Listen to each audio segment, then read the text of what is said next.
Hi, welcome back to Algebra. And today we're going to talk about trinomial factoring.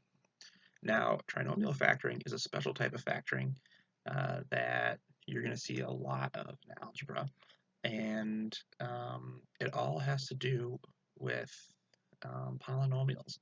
So let's kind of zoom back to a lesson we had a while ago when we talked about multiplying polynomials. Now, if you remember, we did a couple examples where we took these two-term polynomials like x plus 2 or x minus 3, and we multiplied them together.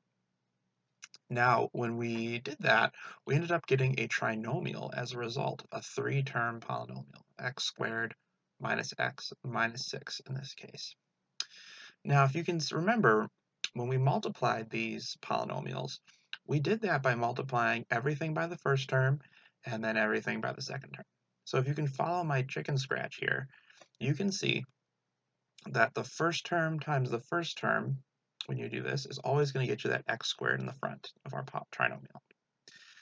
Then the first term times the second term and the second term times the first term in the second one are going to get you that middle value, in this case negative x, right? Because we get 2x and negative 3x. And then finally, the last term times the last term is going to get you that back number. Now, this is going to become important when we trinomial factor, because basically what that's going to do is we're going to take this and we're going to get this back out. We're basically going to be reversing that multiplication that we were learning how to do earlier. So let's take a look at the same example here, and we're going to do it again, but we're going to reverse it. Okay. So here's our answer. We had x squared minus x minus 6. That's what we multiplied to get. All right, and we are going to reverse it by factoring. Okay. Now, if you remember,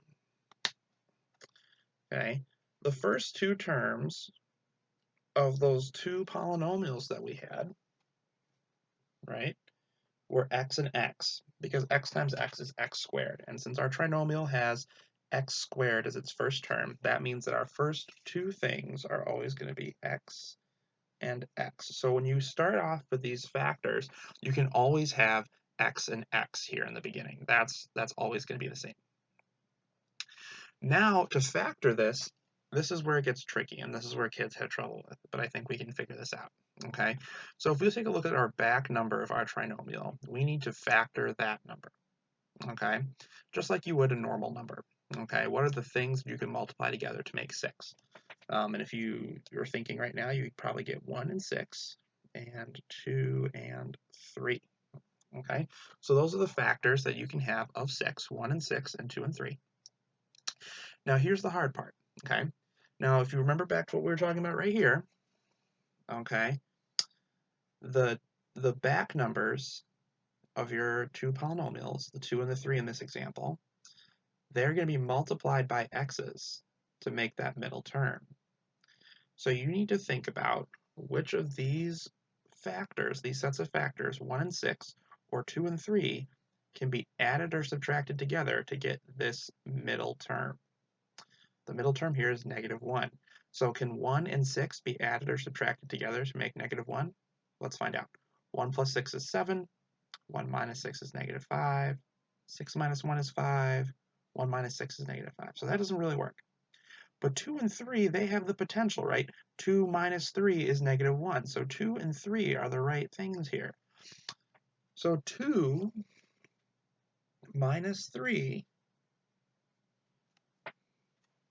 are your terms in your new polynomials you're creating, your new factors that you're factoring this trinomial with. So now we can check this too if we just multiply it out, right? X times x is x squared. 2 times x is 2x. X times negative 3 is negative 3x.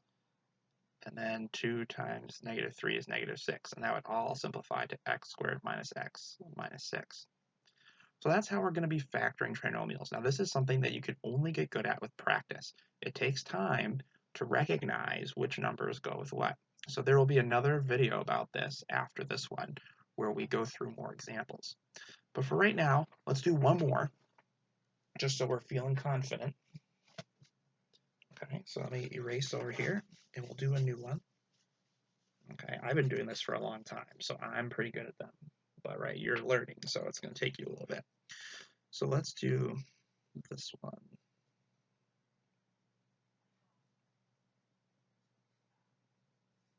And I'll put another one down here.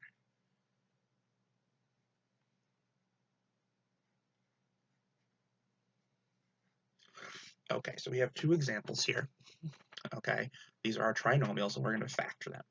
Okay, now the first one we have is x squared plus 1x minus 9. Okay, so the first thing we can always do when we're factoring these, no matter what, is you can write our two sets of parentheses, and you can put x as the first terms in those parentheses. That's always something you can do when you're trinomial factoring. So no matter what, you can do that. Now, remember, the next thing we need to do is factor the number 9. So we factor 9, we get 2 or 3 pairs of things we could do. Or wait, hold on. I made a bad example. Hold on. Not as easy as it looks, huh? Hold on a second.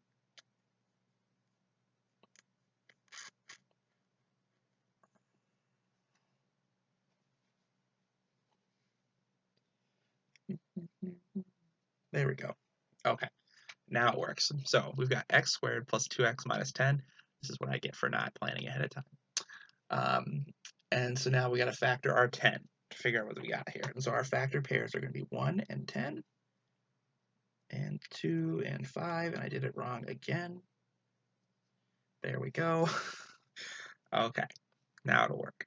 All right, so now we need to use these factor pairs that we figured out, 1 and 10 and 2 and 5, to try and get 3 when we add them together.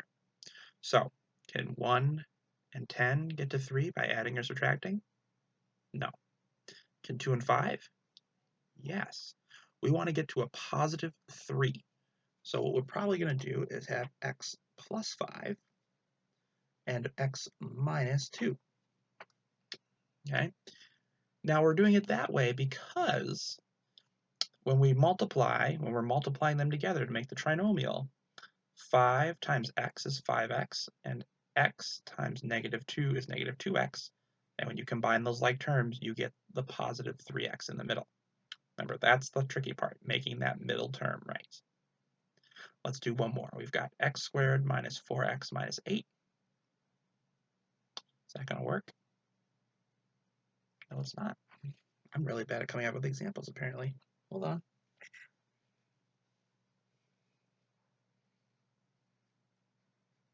There we go. All right. See, it's not as easy to come up with examples as it is to solve them. All right. So once again, we've got a trinomial.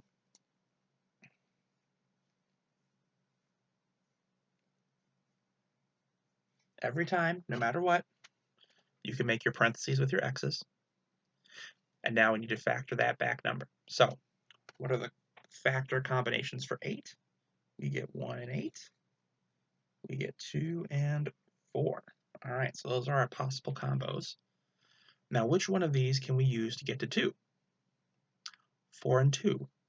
Okay, so if we want to get to negative 2, we're going to want our 4 to be negative and our 2 to be positive, because then we have negative 4 plus 2, and that'll get us to negative 2. Okay, so those are 2 examples to get you started with. And then in our next video, we're going to do some more examples, and we'll get you there. Okay, this is a difficult thing to do, and really what you need to learn how to do it is to practice. Okay, so if your teacher gives you a lot of examples of this, do them. It's going to get you better at this. Trust me, the only way you can learn how to do this is to do a lot of them. Thank you for watching Algebra. We'll see you in the next episode with some more examples. Best of luck, friends. Bye.